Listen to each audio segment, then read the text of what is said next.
My name is Hannah Norris. I grew up here in Valdez ever since I was born. I went to the elementary school, junior high, and high school here.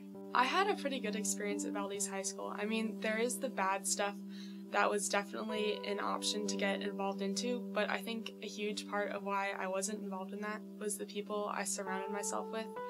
Right from the beginning, I made good friends with people on my sports teams, and there were lots of people who were into the drugs and alcohol stuff, and it was a pretty big issue like it is now, but there were definitely the good outlets, and that's what I got involved in. But in junior high, that was the hard part for me because my friends from elementary school, I could tell they weren't making terrible decisions in junior high or anything. I could just tell that we were going different directions, and so I had to consciously kind of make the effort not to hang out with them quite as much outside of school. I had to sit at lunch by myself quite a bit.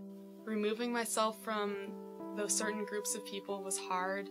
You know, it's Valdez, it's tiny, it's hard to just change friends when you've known everyone since kindergarten or whatever.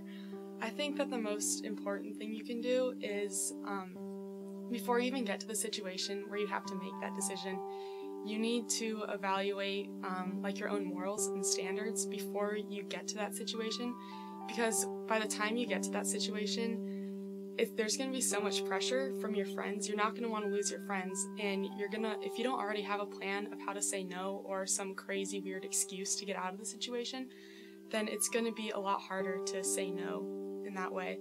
So definitely think about it beforehand. Make a plan, a way out, and a way to say no if you need to.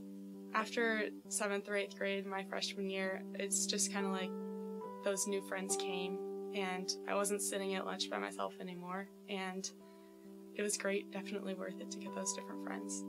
It just starts with those little choices, and all it takes is for one person to stand up and say no, and once the little good things start happening, it'll totally change.